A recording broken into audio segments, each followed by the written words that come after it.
प्रिय विद्यार्थियों, राजनीति विज्ञान की कक्षा में आप सभी का स्वागत है। आज के इस वीडियो लेक्चर में हम एक बहुत ही महत्वपूर्ण विषय का अध्ययन करेंगे और इस विषय का शीर्षक है राज्य की उत्पत्ति का दिव्य सिद्धांत। राज्य की उत्पत्ति का दिव्य सिद्धांत क्या है? राज्य की उत्पत्ति के दिव्य सिद्धांत की क्या परिभाषा है? दिव्य सिद्धांत की क्या पृष्ठभूमि है? दिव्य अर्थात दैवीय सिद्धांत के बारे में क्या मान्यताएं हैं, क्या धारणाएं हैं? राजनीतिक विद्वानों की क्या सोच है? आलोचनात्मक व्याख्या। दैवीय सिद्धांत को लेकर विभिन्न राजनीतिक वैज्ञानिकों ने किस तरह से इस सिद्धांत में दोष निकाले हैं, कमियों को ढूंढा है, आलोचना की और निष्कर्ष के रूप में इस सिद्धांत के बारे में वर्तमान परिप्रेक्ष्य में 21वीं शताब्दी में क्या कहा जा सकता है, किस तरह से ये रेलेवेंट है, किस तरह से आज के युग में ये प्रासंगिक है।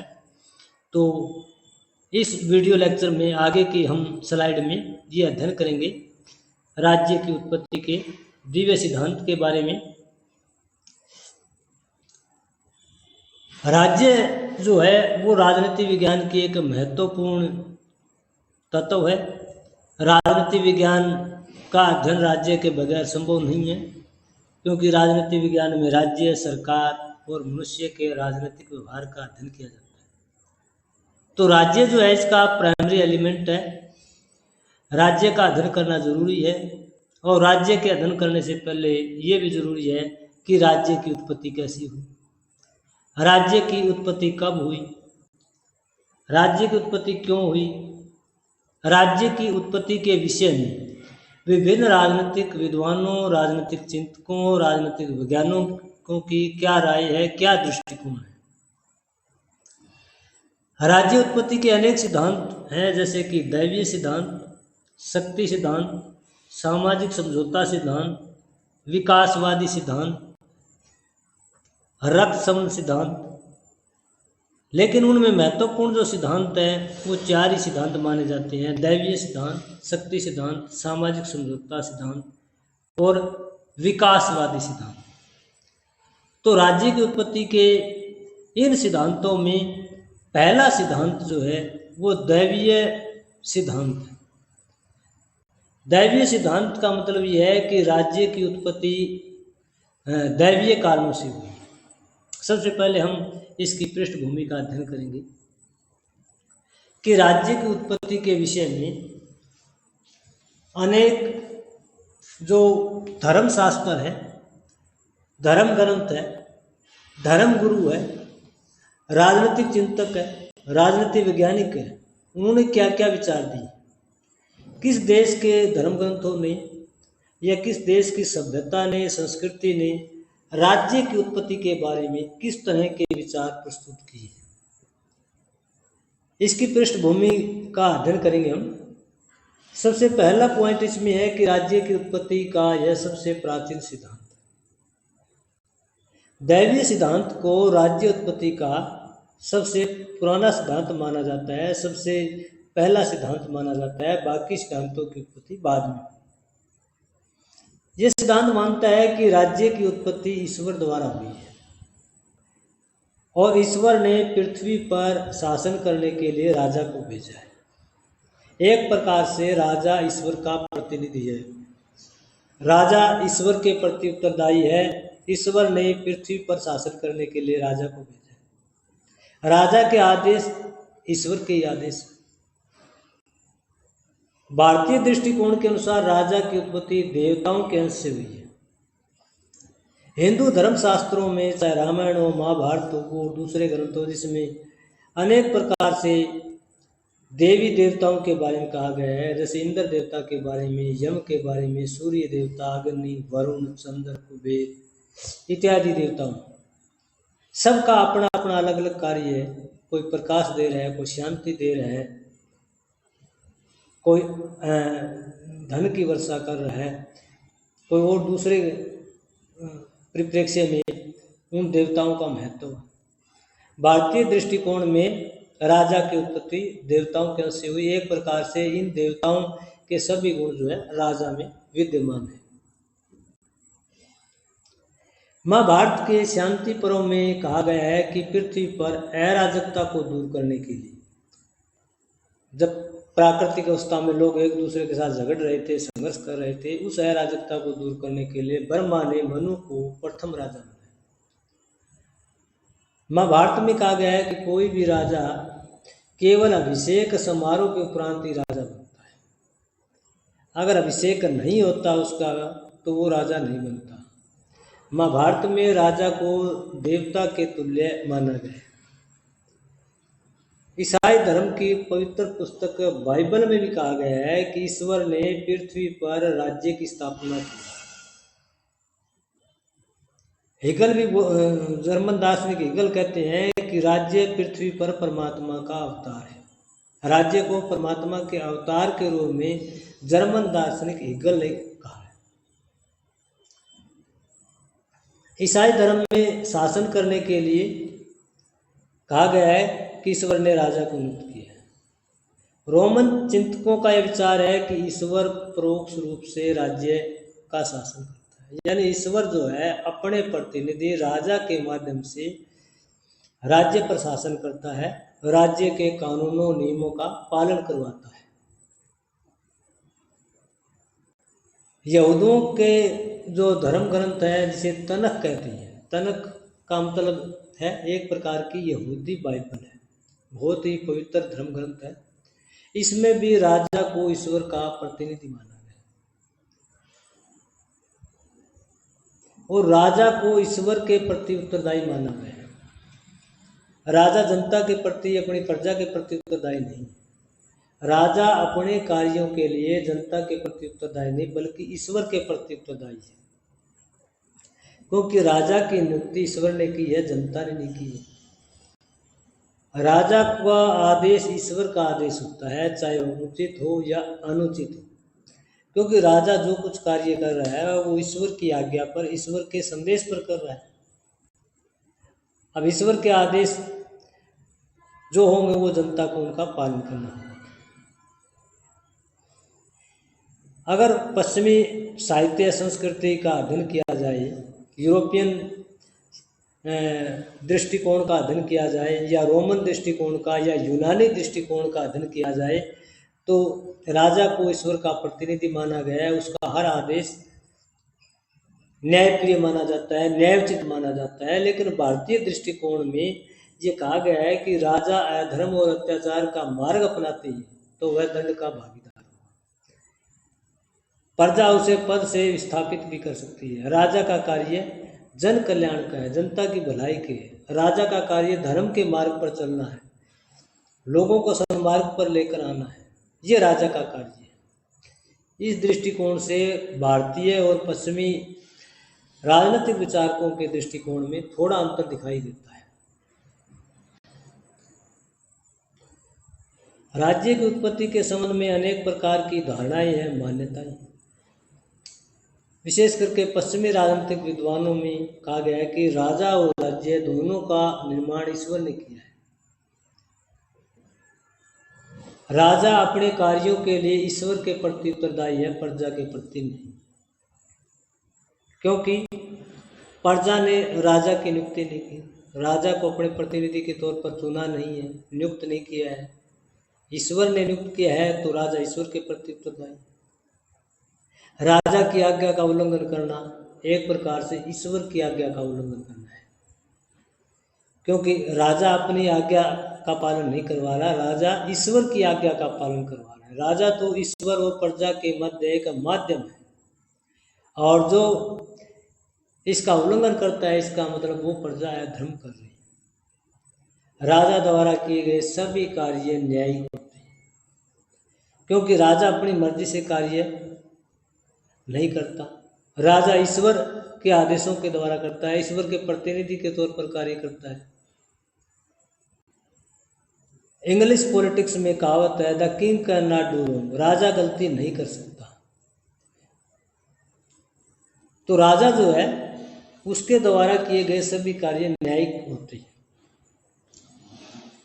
इस संबंध में राजनीतिक विद्वानों की मान्यता है कि राज सत्ता वंशागत होती है, हेरिडिटरी है, वंश परंपरा के अनुसार होती है। एक बार जो व्यक्ति राजा बन गया उसकी आने वाली संतानें आयु क्रम के अनुसार जो है गद्दी का हस्तांतरण होता रहता है।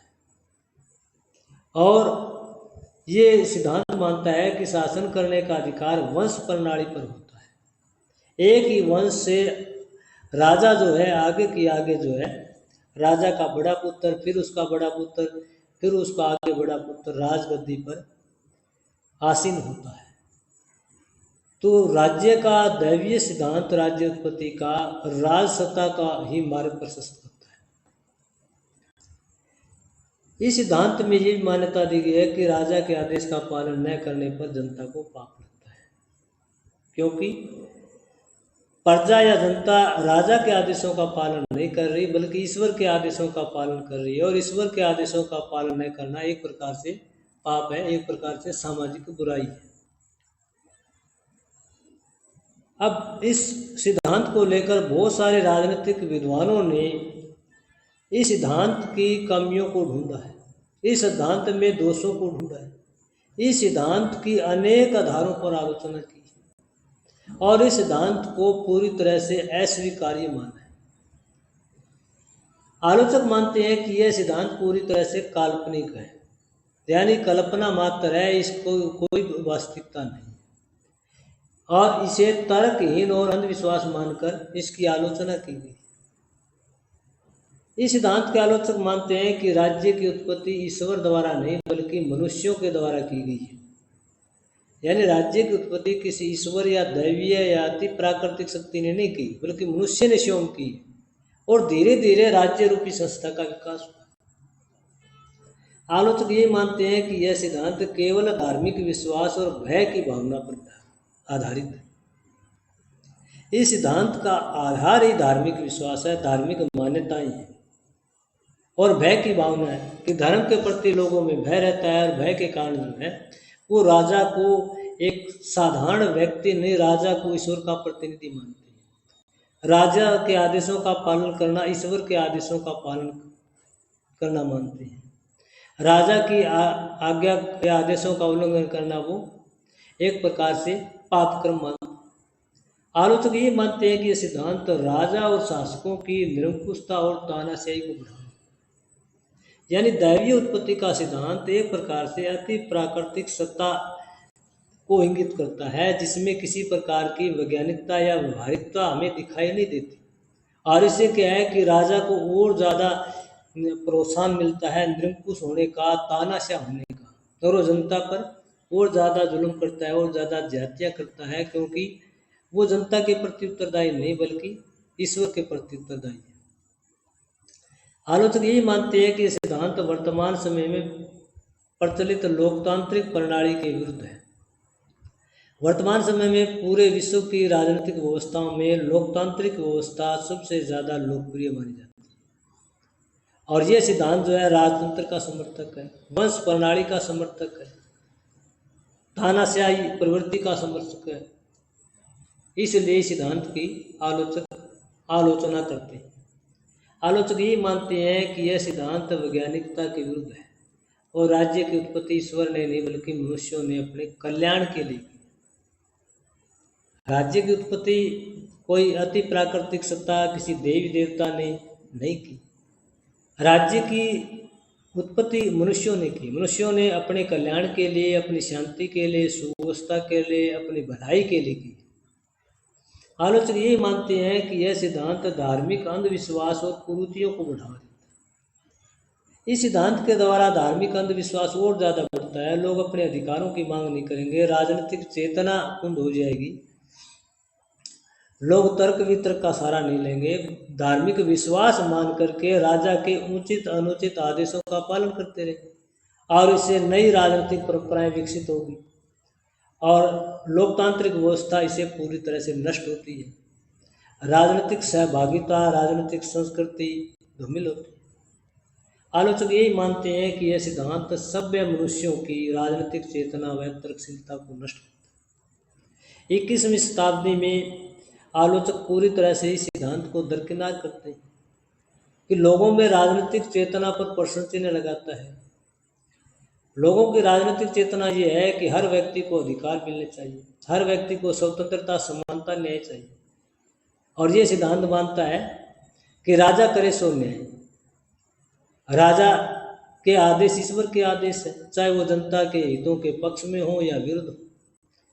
तो ये तर्कशीलता को पूरी तरह से नष्ट करता है कि राजा भी एक व्यक्ति की ही तरह है। राजा को पास भी वैसे अधिकार है जैसे प्रजा के पास अधिकार है। प्रजा को राजा के प्रति अपने हर प्रकार के जो मूवमेंट, हर प्रकार के जो अधिकार है, उनकी मांग रखने का अधिकार है। आलोचक मानते हैं कि वर्तमान समय में राजा ईश्वर के प्रति उत्तरदायी नहीं बल्कि संविधान व जनता के प्रति उत्तरदायी। 21वीं शताब्दी में किसी भी देश का शासक जो है वो किसी ईश्वरीय सत्ता, आध्यात्मिक सत्ता, धार्मिक सत्ता के प्रति उत्तरदायी नहीं है, बल्कि संविधान के प्रति उत्तरदायी है, जनता के प्रति उत्तरदायी है। राजा जो है संविधान के प्रति निष्ठा की, श्रद्धा की शपथ लेता है। जनता की भलाई के प्रति, राष्ट्र के प्रति श्रद्धा की शपथ लेता है। राजा अपने उचित अनुचित निर्णयों के लिए जनता के प्रति उत्तरदायी है, न कि किसी ईश्वरीय सत्ता के प्रति। तो इस सिद्धांत के बारे में आपने काफ़ी कुछ जाना है अब तक कि ये सिद्धांत जो है इसका क्या अभिप्राय है।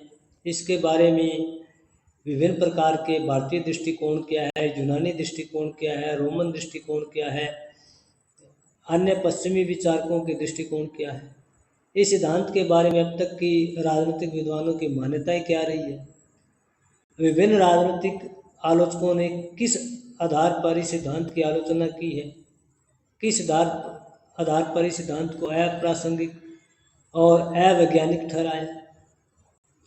अब निष्कर्ष के रूप में हम कह सकते हैं कि ये सिद्धांत जो है एक विश्व का सबसे प्राचीन सिद्धांत है। बाकी सारे सिद्धांतों की उत्पत्ति बाद में हुई है। दैवीय सिद्धांत सबसे पुराना सिद्धांत है और ये सिद्धांत राजतंत्र का समर्थन करता है। एक बार जो व्यक्ति राजसत्ता ग्रहण कर लेता है, आने वाली उसकी संतानें उसी पद को जो है ग्रहण करती रहती है वंश क्रम के अनुसार। दैवीय सिद्धांत निरंकुशता को बढ़ावा देता है क्योंकि ये राजा को असीमित अधिकार देता है, असीमित शक्तियां देता है। राजा को एक व्यक्ति न मान करके ईश्वर का प्रतिनिधि मानता है और आम जनता को ईश्वर के प्रति ज़्यादा जवाबदेह बनाने के लिए राजा को पूरी तरह से खुला छोड़ दिया गया है। उस पर किसी प्रकार के चेक बैलेंस नहीं लगाए गए हैं, उसके अधिकार असीमित कर दिए गए हैं। अंधविश्वास का फैलाव है। आध्यात्मिक शक्तियों की फिजिबिलिटी न होने के कारण आम जनता में भ्रम फैलाया जा रहा है कि राजा जो है ईश्वर का प्रतिनिधि है, जबकि उसका कोई आधार नहीं है कि ईश्वर ने किस जगह कैसे किसी राजा का चुनाव किया है, किसी राजा को नियुक्त किया है। वास्तव में राजा जो है वो जनता के प्रति उत्तरदायी होता है, जनता के कल्याण के लिए, जनता की भलाई के लिए पूरी तरह से जवाबदेह होता है। राजा का कार्य जन कल्याण का कार्य है, जनता को प्रगतिशील बनाना है, जनता को तर्कशील बनाना है, जनता के अधिकारों की रक्षा करना है, न कि उनके अधिकारों का शोषण करना है। यह सिद्धांत आम व्यक्तियों की राजनीतिक चेतना और तर्क पर भी प्रश्न चिन्ह खड़े करता है। राजनीतिक चेतना को कुंद करता है, तर्क शक्ति को कुंद करता है। कोई व्यक्ति पीड़ित है, शोषित है, दमनित है, ऐसे व्यक्ति अपने अधिकारों की मांग के लिए किसी प्रकार से राजा के प्रति विद्रोह नहीं कर सकता, राजा से मांग नहीं कर सकता, राजा के अनुचित निर्णयों, गलत आदेशों का विरोध नहीं कर सकता। इस सिद्धांत से ये भी सिद्ध होता है कि राज्य की उत्पत्ति नहीं विकास हुआ है, क्योंकि ईश्वरीय संस्था में कोई वास्तविकता या प्रतीकात्मकता ऐसी नहीं दिखाई देती जिससे वैज्ञानिक आधार पर यह विश्वास किया जाए कि किस ईश्वर ने या ईश्वर के रूप में किस व्यक्ति ने किस राजा की नियुक्ति की, कब की, क्यों की, किन कारणों से की, उसका कोई उल्लेख नहीं मिलता। इसलिए राजनीतिक विद्वान मानते हैं कि राज्य की उत्पत्ति किसी देवी देवता, ईश्वरीय शक्ति, आध्यात्मिक शक्ति ने नहीं की, बल्कि लोगों ने अपनी समस्याओं को दूर करने के लिए, अपने विकास के लिए, अपने कल्याण के लिए, अपने भलाई के लिए राज्य रूपी संस्था का विकास उत्पत्ति की और धीरे धीरे उसका विकास हुआ। तो राज्य की उत्पत्ति से संबंधित दैवीय सिद्धांत का अर्थ, दैवीय सिद्धांत की परिभाषा, दैवीय सिद्धांत की पृष्ठभूमि, दैवीय सिद्धांत के बारे में विभिन्न प्रकार की धारणाएं, मान्यताएं, इसकी आलोचनात्मक व्याख्या और निष्कर्ष के रूप में इसका सार आपको कैसा लगा, इसके बारे में इस वीडियो में कमेंट बॉक्स में जाकर कमेंट जरूर कीजिए। मेरी आने वाली नई वीडियो को देखने के लिए, सुनने के लिए इस चैनल को सब्सक्राइब करें। धन्यवाद।